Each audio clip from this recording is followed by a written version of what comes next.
Back floating. Let's get started with some back floating today. Everybody has lots of questions about back floating. I can't back float. How do you back float?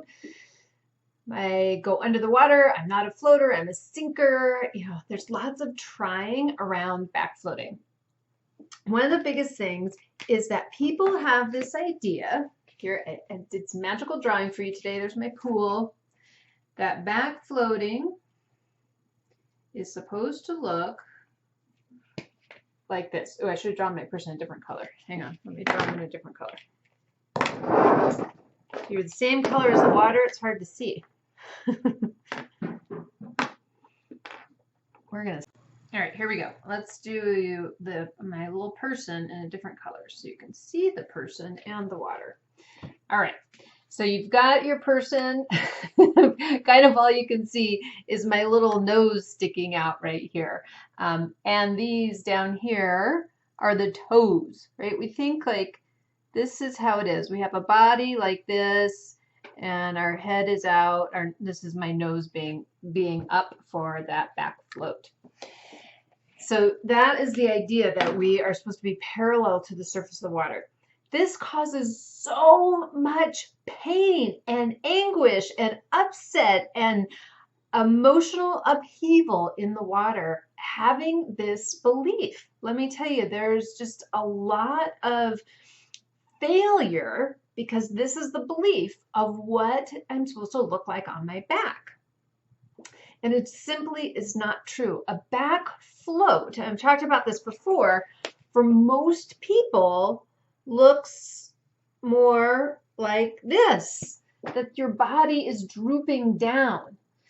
Very normal, okay? This is very normal. What I do want to focus on this particular video, though, is something for you to consider, this idea of being parallel to the surface of the water. I was working with a student today, and we were talking about this, and I said, there is a place that you do want to think about being parallel to the surface of the water, and it actually is just your face. Is my face parallel to the surface of the water? Now, right now, if I was in the water, because I'm in a vertical position, the parallel would run this way, this way.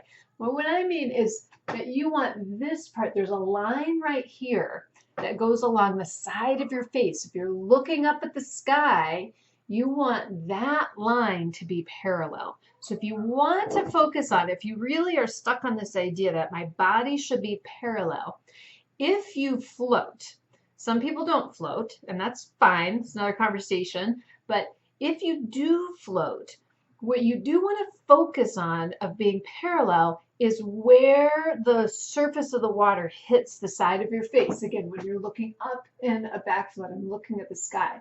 If I'm looking towards my toes, it's not going to be parallel on the surface of my face. Or if I am reaching and I'm hyperextending my chin, I'm going beyond having it be parallel.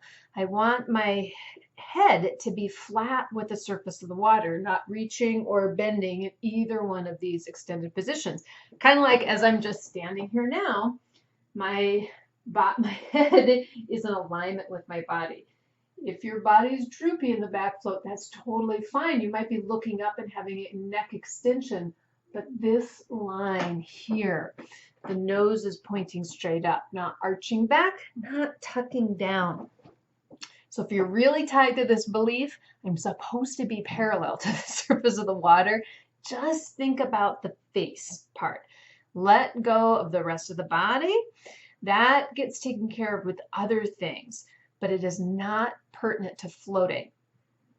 And by the way, with other things, there are ways that you can change the angles of your body, but going back to this idea of your face should be parallel to the surface of the water, that if the angle of your body is changing, so must your neck to maintain this parallel place that your face is and the surface to the water.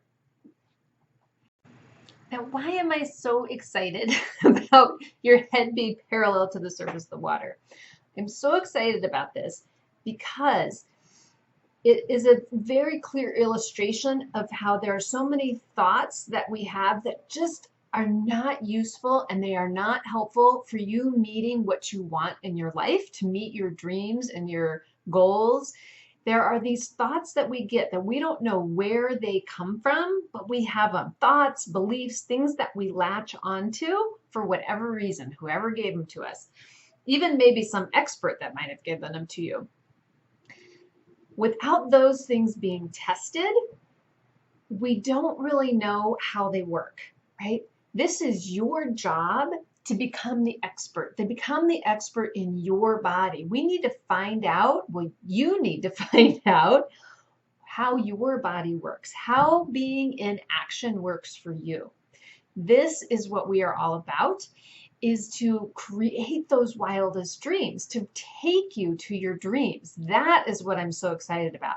I don't care if you float or don't float, or if you're parallel or not parallel. I want you to be able to be in the action of finding out for yourself, for making you the expert of you, not just consuming the information I give you, but really getting out and taking action in your life, figuring it out for you. So that is what we hope to see you over in the coaching. Come over and get coached.